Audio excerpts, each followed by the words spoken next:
Assalamualaikum warahmatullahi wabarakatuh. Halo teman-teman semua, apa kabar? Semoga kalian semua tetap dalam keadaan sehat walafiat. Hari ini saya akan menjelaskan tentang termodinamika dan beberapa contoh soal mengenai termodinamika.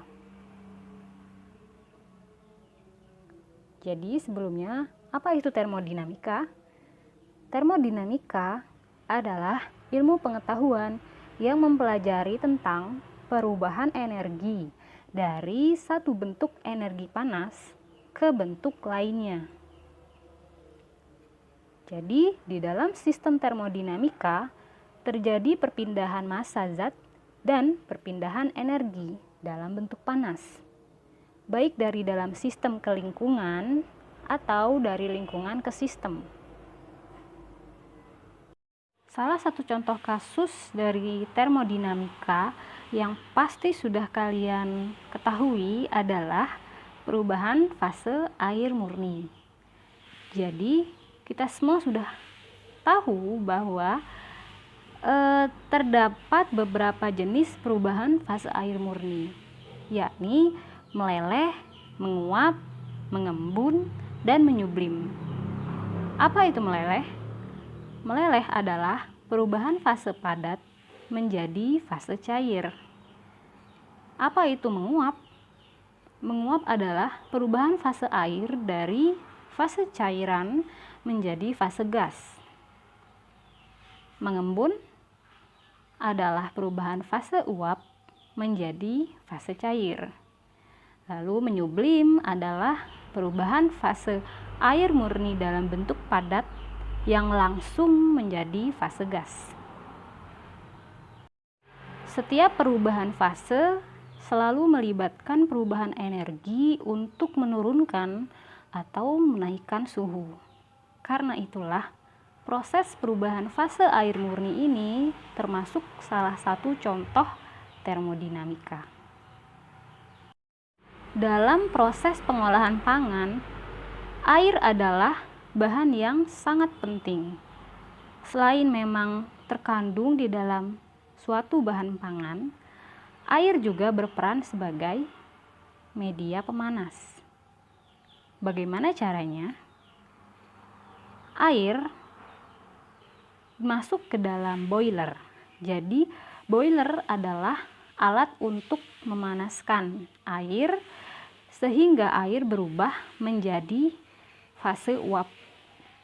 Jadi terjadi proses penguapan air. Nah, uap air digunakan sebagai media pemanas untuk beberapa jenis alat pengolahan.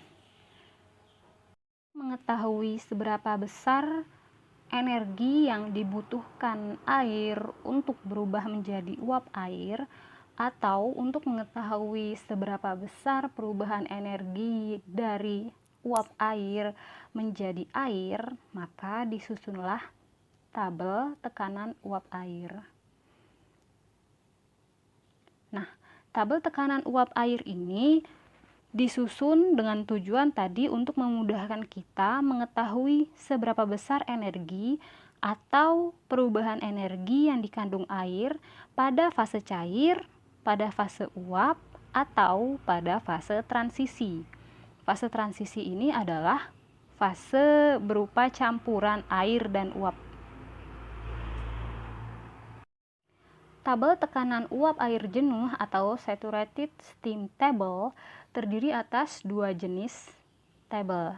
Pertama, berdasarkan satuan metrik, dan kedua yakni berdasarkan satuan Inggris. Kalau satuan metrik itu satuan dari energi yang digunakan adalah megajoule per kilogram. Sedangkan untuk satuan Inggris, jenis satuan untuk energi yang digunakan adalah BTU per pound. Selain itu, pada satuan Inggris, satuan temperatur yang digunakan adalah derajat Fahrenheit. Nah, seperti yang saya sebutkan sebelumnya bahwa entalpi atau satuan perubahan energi yang digunakan adalah BTU per pound. Sedangkan untuk satuan metrik, satuan suhu yang digunakan adalah derajat Celcius dan satuan entalpinya adalah megajoule per kilogram. Jadi pada tabel tekanan uap air jenuh ini terdiri atas beberapa kolom, yakni suhu, tekanan, ada volume spesifik, dan ada entalpi.